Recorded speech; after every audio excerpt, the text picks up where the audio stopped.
The control panel contains the ERC, infinite heat switches, and touchboard. To access and service the control, remove the two screws at the bottom, securing the control assembly to the back guard and plates. Remove the two screws at the top of the control panel in the back of the range.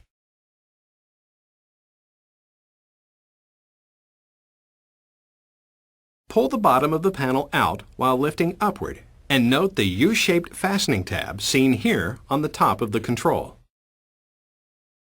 Lay the panel assembly forward, taking care to use a protective material between the control and the cooking surface to avoid damage to the control. Note the location for the upper and lower oven sensors. Both sensors can be easily tested by disconnecting the plug from the terminal on the board.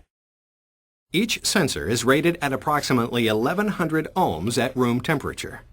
The lower oven sensor is the red and the white wires with a reading of approximately 1100 ohms. Next is the upper oven sensor with black and white wires and also reading approximately 1100 ohms at room temperature. Note the location for the model select plug that must be reinstalled on the new board when replacing the ERC. To test for the 120 volt AC supply voltage to the board, read between these white and red wires. If the board is dead but no voltage is present at the J20 connector, do not replace the control. To remove the ERC, disconnect the ribbons along with the wire connectors.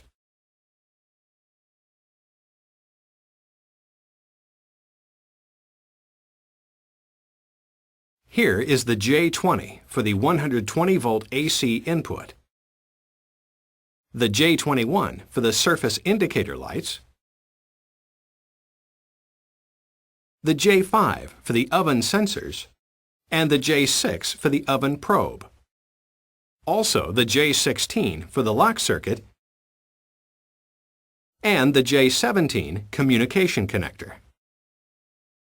Proceed to disconnect the appropriate wires on the relays, taking note of their location and marking them prior to removal. Again, here is the model select plug that must be reinstalled upon replacement of a new board, or the unit will not work. Remove these 4 screws to completely remove the ERC control.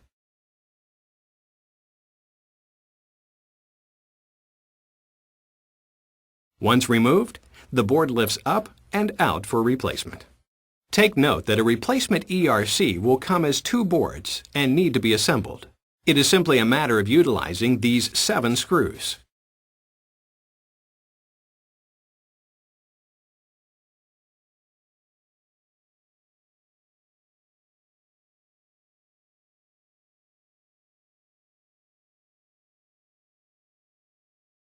The 2 boards just need to be mated at this pin location.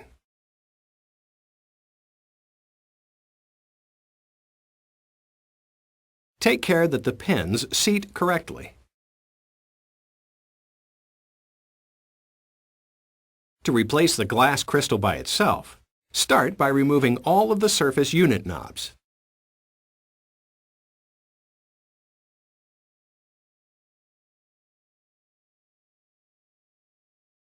Once removed, unscrew all of the crystal retainer nuts while holding the glass crystal against the control.